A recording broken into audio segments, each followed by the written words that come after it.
Okay, everyone. Well, it is Monday morning, and I have once again worked the entire weekend. So that's super fun. Um, my dog is drinking water. Uh, Chugging water might be a better term. Um, so over the weekend, I had my webinar, and let me go over a few points.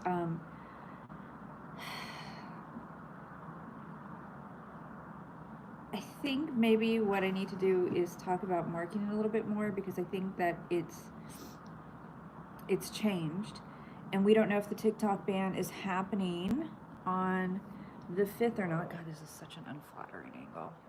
Um, all right, that's better. So the TikTok ban might be happening on April 5th. Who knows at this point?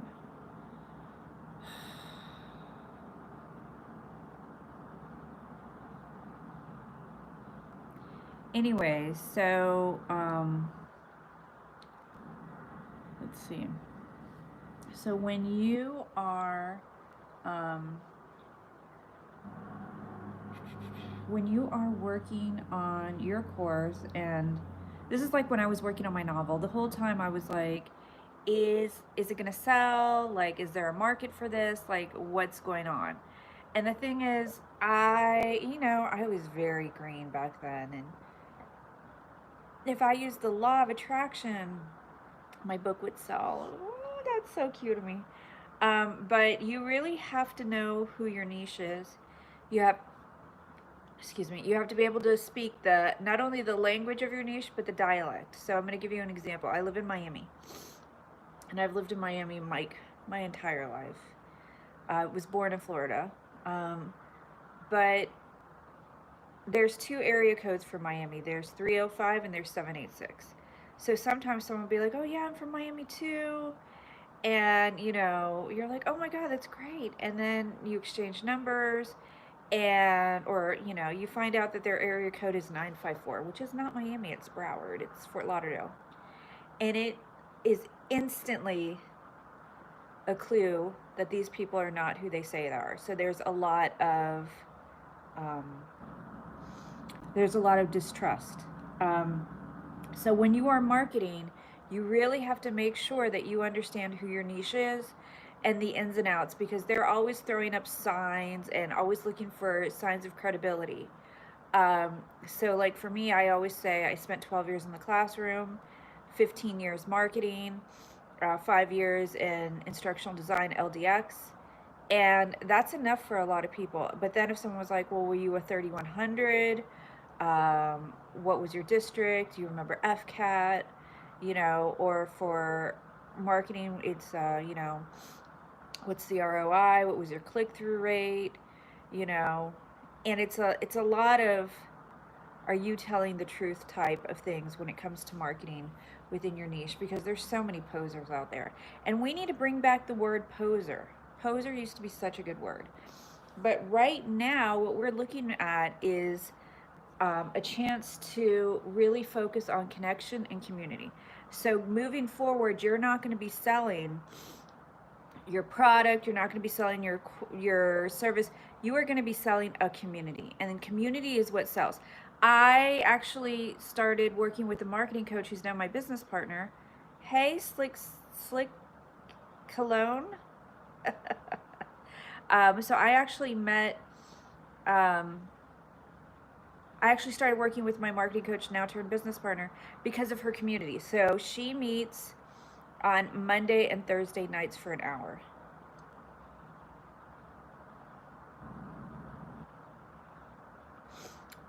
So we meet Monday night and Thursday night for about an hour. Um, and there's a sense of community, there's a sense of collaboration. It's actually pretty great. But I wanted that community, and there's a place where you can leave um, notes and and like, "Oh, does this look good? Does this, that, and the other?" So there's a sense of collaboration and community, a sense of a third space, which is really big right now. Um, and what you have to remember is people are always trying to find where they fit in. And we never really get past that sense of junior high where, you know, someone saves a seat for us at the lunch table. Like, that's still one of the best feelings. So when we're marketing, we're looking for connection, we're looking for community. So think about what you're going to provide for your community. For me, it's a private LinkedIn group. It is a once a week Zoom call, and then they get on the list for my webinars almost every Saturday. I do 3 Saturdays a month. I do webinars. Um, it's actually really important to keep a consistent schedule because, you know, like my niche is teachers. Hi, Annette. My niche is teachers. And sometimes they're off for summer, sometimes they're on for spring break. Like, I work around their schedule. And I'm happy to do so because I was in the classroom for 12 years before I left to go do marketing. So sometimes things work and sometimes they don't. Hi, Mr. Lama. And also you have to remember, like, I don't do Monday nights because that's when the PTA meetings are. Like, you always have to work your schedule towards your niche, not the other way around. But like, I'm going to Krongbin at the end of the month. I can never say it right, even though I spent some time in Thailand. So I'm going to their concert at Bayside. I probably won't do a webinar that day. And that's fine. I don't need to do a webinar every single day. But that's a consistent enough schedule. Hey, I'm doing it, you know, 3 times a month. And then my community can come to that, and, you know, I host it on Eventbrite so that it's more of a global audience. But make sure you're on socials. What I'm doing right now is trying to build a community and connection. I always say try to go live as much as possible, and I have like 15 minutes in between my meetings, and I was like, well, let me just go live and talk a little bit about social media marketing and marketing your online course. You can market your webinar, but pick a platform. So you should pick 2 platforms. One is a presentation platform and one is a community platform. So I actually do YouTube and I do a little bit of TikTok.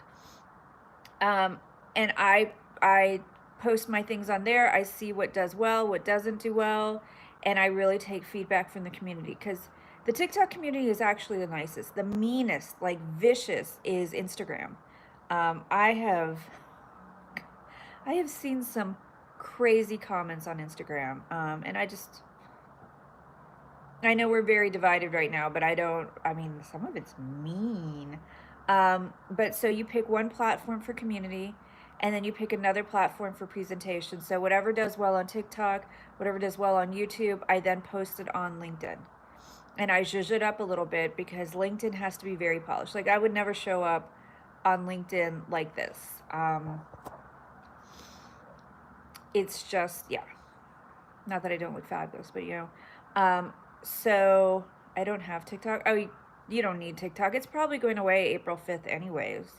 So you're not really losing out on anything. But let's see. So for socials, your TikTok, YouTube, Reddit,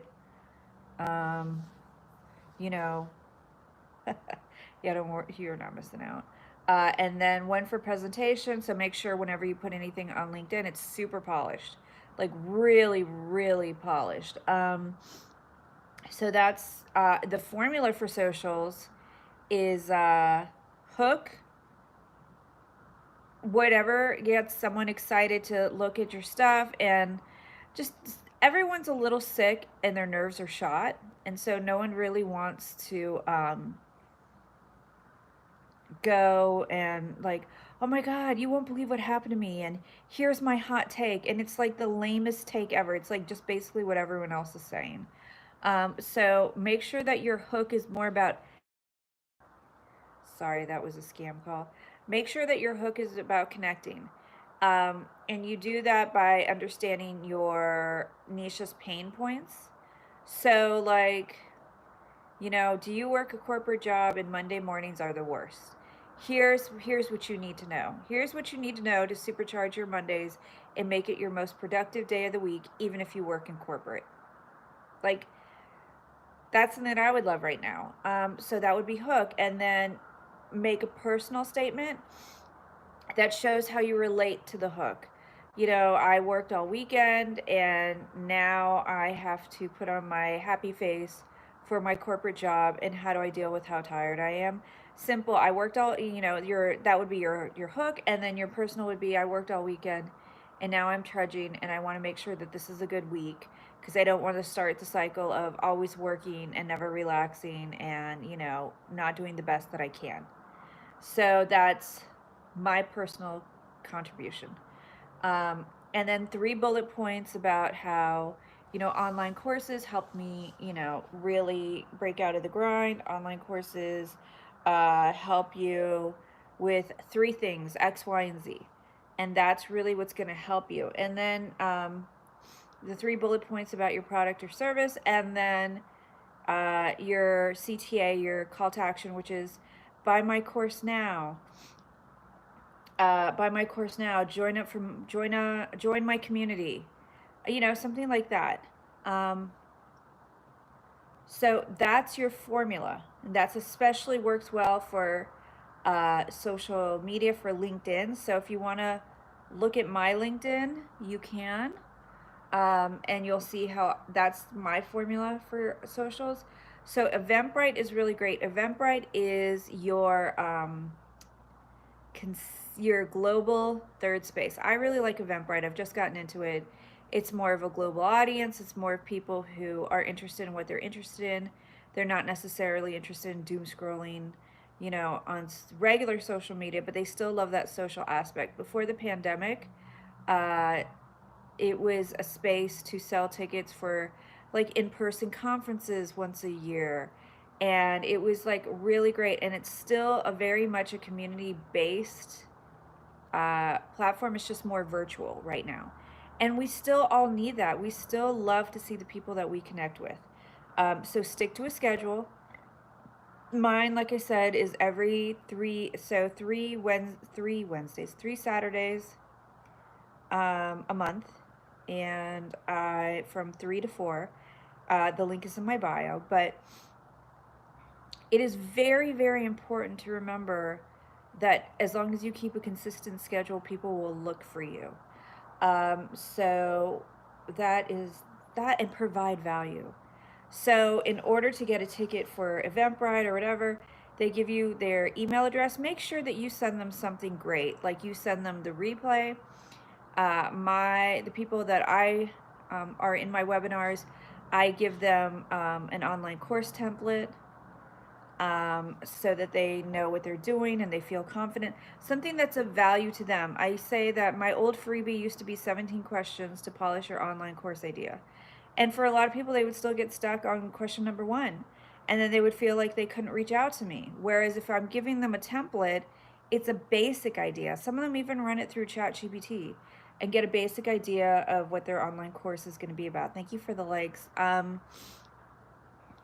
Yeah, so provide value in a consistent schedule. And then lives, like I'm doing now, is about visibility. It's about promoting my freebie. You know, if you go and to my link tree, the link in bio, you will see that you can get a free course template. You can see that you can sign up for my webinar. But the thing with lives is you have to make it interesting. So I usually try to hold workshops, like uh, someone will tell me how they've been marketing their online course, and then I will show them how to reach their niche, modify their niche, really whittle it down, really get their message, really solidify their message. So for me, it's a case of workshopping. For e.l.f. Cosmetics during the pandemic, they held challenges like, what are you going to do with this green glitter eyeliner? And people would come up with the best ideas, like they would all be on at the same time, like a panel, and they would all get these really great ideas. So that's kind of it. Bye. All right, I have to go too. All right, take care, everyone. Bye.